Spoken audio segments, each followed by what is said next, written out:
নমস্কার বন্ধুরা, বাঙালির সাথে বাঙালিয়ানা চ্যানেলে তোমাদের সবাইকে অনেক স্বাগত।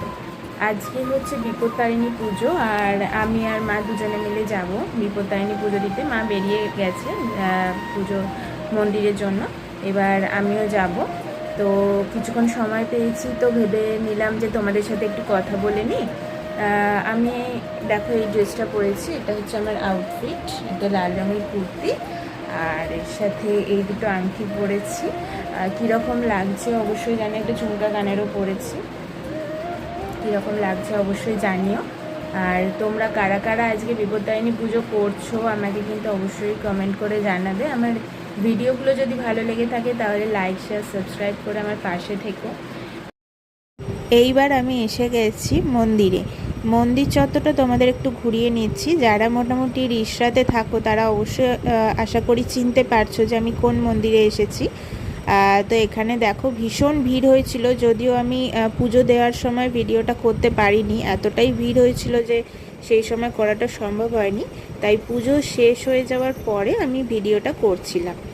এখানে দেখো ভীষণ ভিড় হয়েছিল, আর মায়ের দর্শনও এখানে আমি তোমাদেরকে করাচ্ছি। আমি নিয়ে যাচ্ছি সেখানেই, যাতে তোমরা মায়ের দর্শন করতে পারো। আর খুব সুন্দরভাবে ঠাকুরকে সাজানো হয়েছিল, দেখে খুব ভালো লাগছিল। একটা সবুজ রঙের শাড়ি পরানো হয়েছিল মাকে, খুব সুন্দর লাগছিল দেখতে। আর এখানে ঠাকুরমশাইও পুজো করছিলেন। অনেক লোকজনের ভিড় ছিল, সাথে অঞ্জলি দেওয়া হচ্ছিল। আর একটা নাট মন্দির আছে, সেখানে বসে ব্রত কথা শোনানো হচ্ছিল। এই আমি এবার দেখাচ্ছি তোমাদের সেই নাট মন্দিরটা। এটা হচ্ছে সেই নাট মন্দির, এখানে সবাই বসে ব্রত কথা শুনছিলেন।